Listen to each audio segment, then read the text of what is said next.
On a cold, rainy evening in a small American town, an old auto repair shop stayed open long after every other business had closed. Inside the garage, 8-year-old Walter Hayes wiped grease from his hands while an old radio played soft country music in the background. The sign outside read, "Hayes Auto Repair." The paint was fading, just like the business itself. Walter had spent over 30 years fixing cars in that tiny garage.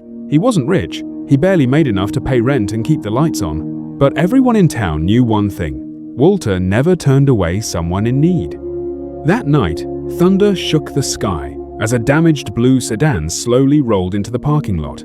The engine coughed violently before dying completely. Walter looked outside and noticed a woman sitting behind the wheel.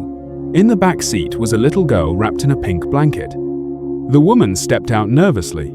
"I'm sorry," she said softly. "I know you're probably closing." Walter smiled gently. "What seems to be the problem?" "My car overheated about 20 miles back. I tried calling for help, but..." She hesitated, embarrassed. "I really don't have much money." Walter glanced at the little girl in the back seat. The child looked exhausted. "What's your name?" he asked. "Emily. And your daughter?" "Sophie." Walter nodded quietly before opening the hood. Steam burst into the cold air.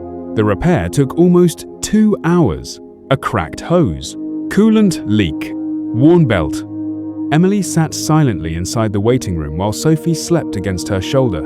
Every few minutes, Emily looked anxiously toward the garage, as if calculating how impossible the bill would be. Finally, Walter walked back inside. "You're good to go." Emily slowly stood up.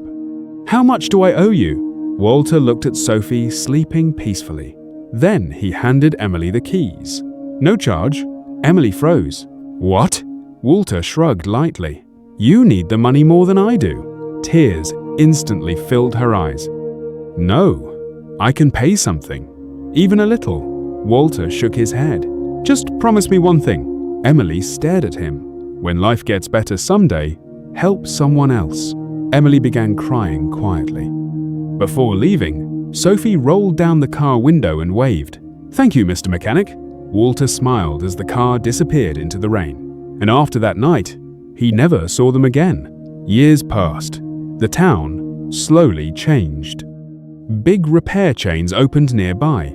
Customers stopped coming. Walter's garage became old and forgotten.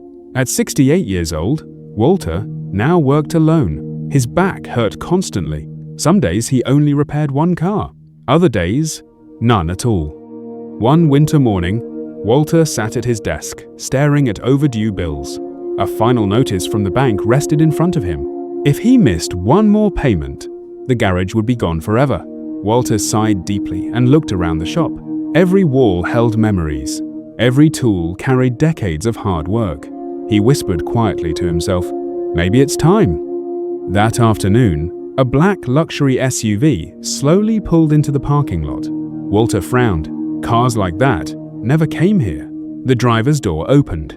A well-dressed woman stepped out, holding an umbrella. Walter barely looked up at first. "Sorry, ma'am, we're almost closed." But the woman didn't answer. Instead, she started crying. Walter looked confused. Then she spoke softly. "You probably don't remember me."